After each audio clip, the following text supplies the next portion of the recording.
मित्रांनो, मी प्राध्यापक विनायक ठाकूर, कृषीतंत्र निकेतन देवगड या यूट्यूब चॅनलमध्ये तुमचं सगळ्यांचं मनापासून स्वागत। मित्रांनो, आज आपण बघणार आहोत की नारळाला द्यायचं स्टेम फीड म्हणजे खोडातून द्यायचं आपल्याला इंजेक्शन किंवा सलाईनच्या माध्यमातून। मागील आपण व्हिडिओ बघितला होता आणि त्या व्हिडिओमध्ये बऱ्याच जणांची कमेंट आल्या होत्या की त्या कमेंटवर उत्तर आणि तो प्रत्यक्ष कसं लावायचं या संदर्भात आपण आज प्रात्यक्षिक करणार आहोत।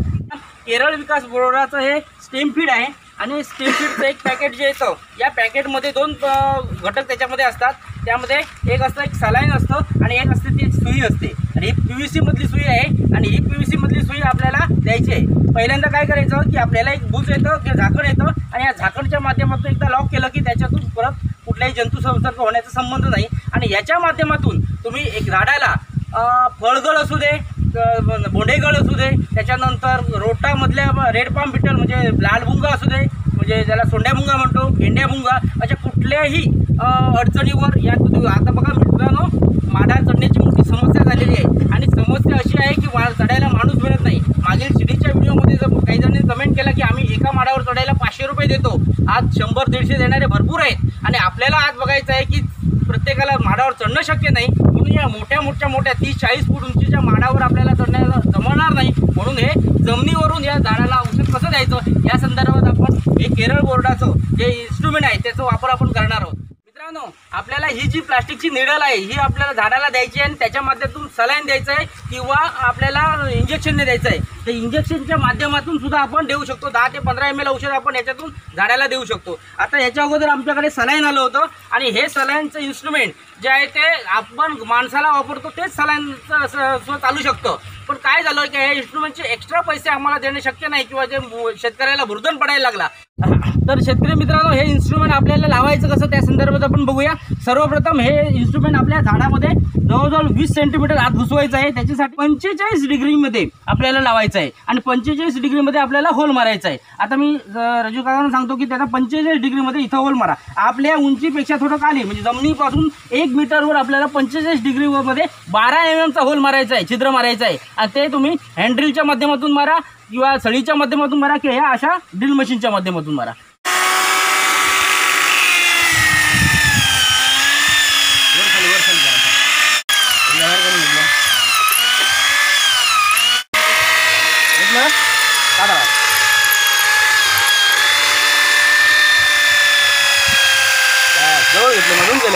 आता आपण छिद्र मारलेलं आहे आणि या छिद्र मारल्यानंतर हे इन्स्ट्रुमेंट आपल्याला बरोबर 45 मध्ये घुसवायचं आहे। बघा 45 मध्ये घुसलं। आता हे सरळ आतमध्ये घुसवायचं आहे आणि घुसल्यानंतर त्याला गम लावून आपण स्टिक करायचं, म्हणजे याला कुठल्याही प्रकारचं इन्फेक्शन होऊ नये, म्हणून कुठल्याही प्रकारचं जंतू संसर्ग होऊ नये आणि या छिद्रामध्ये कुठले इतर जंतू जाऊ नये म्हणून आपण काय करतो, याला गम लावतोय, म्हणजे थोडक्यात याला गॅसकिट म्हणतो आपण। आणि या गॅसकिटने सील केलं। आता गॅसकिटने सील केल्यानंतर आपण काय करणार, ठीक आहे, आपण हे इन्स्ट्रुमेंट सर्व आतमध्ये ढकलणार आहोत।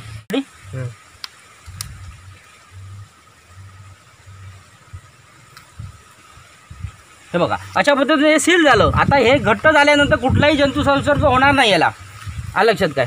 आणि त्यानंतर मग आपल्याला वरती अशी कॅप लावायची। याला औषध कसं द्यायचं बघा। आता याला काय झालंय तर याला समजा शेंडा पकडणारी अळी लागली किंवा वरती समजा मुंगा लागलेला असेल, गेंड्या मुंगा, सोंड्या मुंगा काही असेल, तर आपल्याला याची कॅपॅसिटी आहे किंवा असे नारळ बोंडेगळ पडत असेल तर हे बोंडेगळ जर पडत असेल, जे गोष्ट याला अडचणीचं आहे त्याच्यानुसार आपल्याला औषध द्यायचं आहे।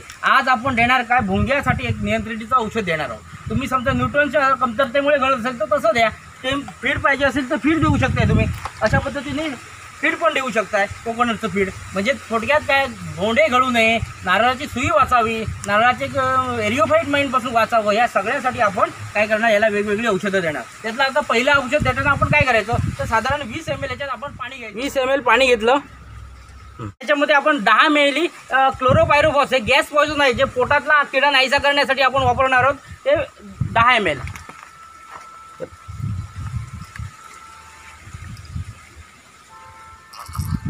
आता हे एकजीव आपण केलं। आता इंजेक्शनच्या माध्यमातून याला इंजेक्ट करणार आहोत, छिद्रातून आपण आता त्याला इंजेक्ट करणार आहोत।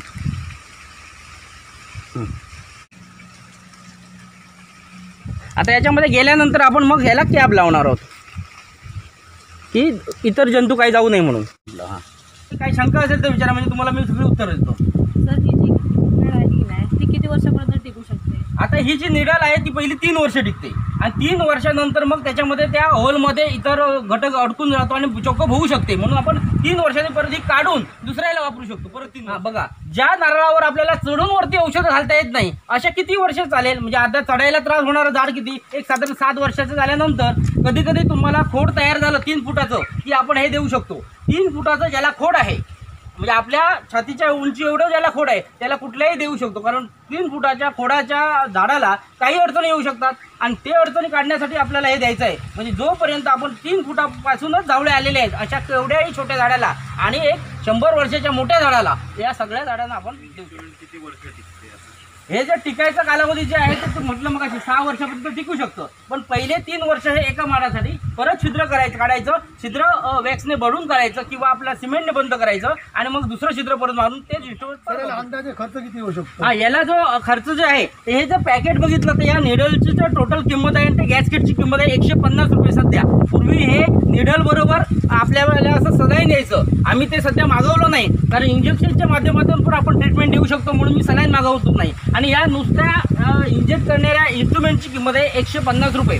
150 रुपये आमच्या कृषी तंत्र विद्यालयामध्ये आपल्याकडे अवेलेबल आहे. आपण तिथं शेतकऱ्यांसाठी सप्लाय करतो. हे केरळ विकास बोर्डाचं असल्यामुळे ते केरळवरून येतं. सिंधुदुर्गामध्ये व्यतिरिक्त कोण आणखी सप्लाय करत नाही. शाळेच्या माध्यमातून आम्ही शेतकऱ्यांपर्यंत हे इन्स्ट्रुमेंट पोहोचवतो आणि याची किंमत टॉनिक असं झाडाला ते या इंजेक्शनच्या माध्यमातून देऊ शकतो का? बघा, नारळाला होणारी कुठलीही आजार अडचण असू दे ती याच्या मार्फत देऊ शकतो. उदाहरणार्थ खत देऊ शकतो, टॉनिक देऊ शकतो, कीटकनाशक देऊ शकतो, मुंग्याचं औषध देऊ शकतो, न्यूट्रन्स देऊ शकतो. जी समस्या या नारळाला आहे त्याचं जे मुळावाटे किंवा आपण फवारणी मार्फत देणार ती सगळी गोष्टी याच्यातून देऊ शकतो. आज एरिओफाईट माइंडसाठी जी अडचण झाली, मुळं खोदावी लागतात, आपल्याला शक्य होत नाही, माणूस चढायला माणूस मिळत नाही आणि या सगळ्यावरचा उपाय म्हणून हे.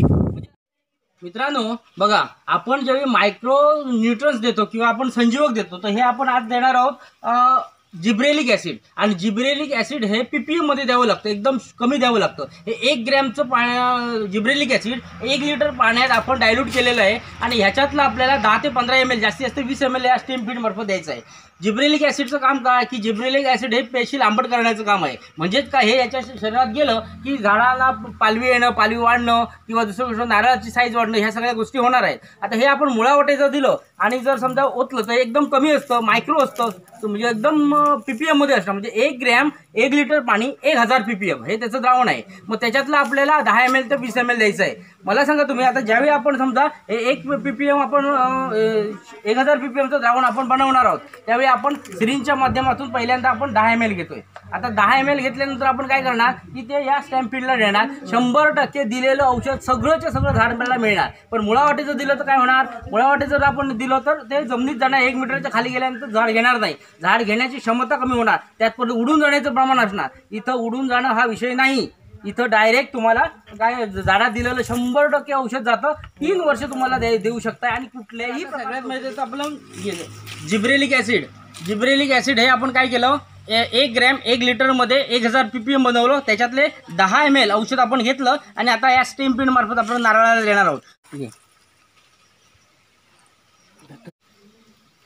थोडंसं हळूहळू द्यायचं का तर सावकाश पण जायला पाहिजे, आतली एअर येण्यासाठी द्यायचं. आणि ज्यावेळी आपण देणार त्यावेळी थोडा वेळ बाहेर काढायचं, म्हणजे एअर बाहेर पडेल, मग परत आपण दाबून द्यायचं. तर अशा पद्धतीने आपण देऊ शकतो. आपल्याला हे बूज आहे ते त्याच्याला लावायचं आहे आणि गच्च करायचं आहे, म्हणजे येणार नाही आणि याच्यामध्ये कुठला जंतू संसर्ग होणार नाही. तर माझी एक तुम्हाला शंका आहे की आपण जे आता इंजेक्ट केलेलं औषध जे आहे बरोबर, याचा आपल्याला रिझल्ट केव्हा दिसेल? हा, म्हणजे आपण दिलेलं जे स्टेम फीड आहे ते आपल्याला नारळावर कधी रिझल्ट दिसायला, बघा नारळाला 12 महिन्याच्या 12 पेंडी येतात आणि नारळाचा रिझल्ट दिसायला कमीत कमी तुम्हाला 1 वर्ष लागतं. त्यामुळे दिलेल्या गोष्टीचा रिझल्ट तुम्हाला किमान 1 वर्षानंतर दिसायला सुरुवात होतो. किमान 6 महिन्याच्या पुढे आणि 12 महिन्याच्या आत तुम्हाला हळूहळू रिझल्ट दिसायला सुरुवात होणार. जर तुम्ही हे मागवलं तर सलाईन तुम्ही असं पोटाला बांध, याचा बरोबर हा बेल्ट येतो काय, बरोबर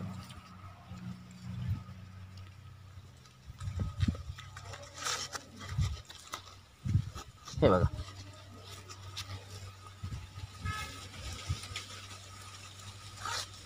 हां, हे बांधल्यानंतर हे घट्ट झालंय बरोबर ना. मग आपल्याला काय करायचं, हे काढायचं आहे क्लोज गेले काय आणि आपल्याला हे नोझल याच्यात घुसवायचं आहे, बस फिट बसणार काय. आणि इथं आपल्याला असं लॉग असतो, ज्यावेळी आपण हे फीड काढतो दाखवतो. आणि आपण इंजेक्शनमधून आता ही जिब्रेलिक समजा आपल्याला डायरेक्ट द्यायचाच असतो तर आपण याच्यामध्ये अशा पद्धतीने देऊ शकतो.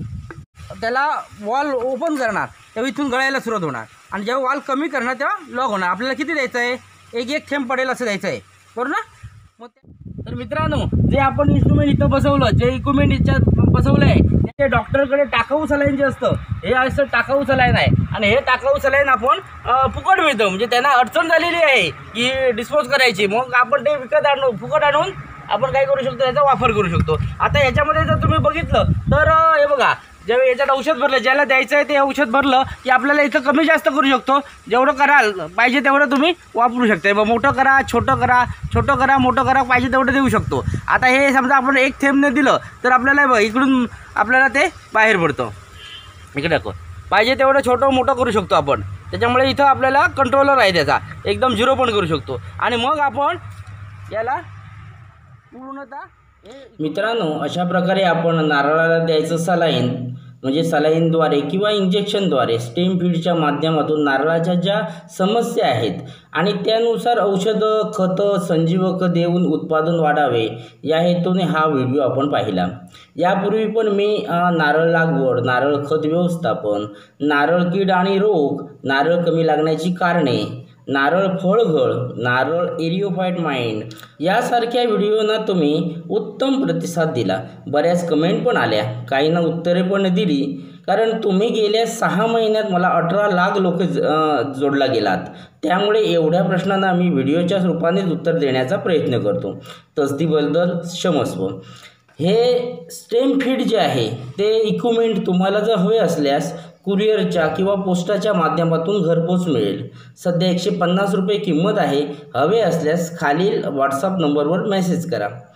आणि मित्रांनो, हे इक्विपमेंट केरळवरून येत असल्यामुळे जास्त जर ऑर्डर असेल तर ऑर्डर दिल्यापासून 10 ते 12 दिवसात तुम्हाला मिळू शकतं. म्हणजे हे तुमच्यापर्यंत पोस्टाने किंवा कुरिअरने यायला किमान एक 10 ते 12 दिवस टोटल लागतात. आणि हा जर व्हिडिओ तुम्हाला आवडल्यास लाईक करा, कमेंट करा, शेअर करा, सबस्क्राईब करा. धन्यवाद.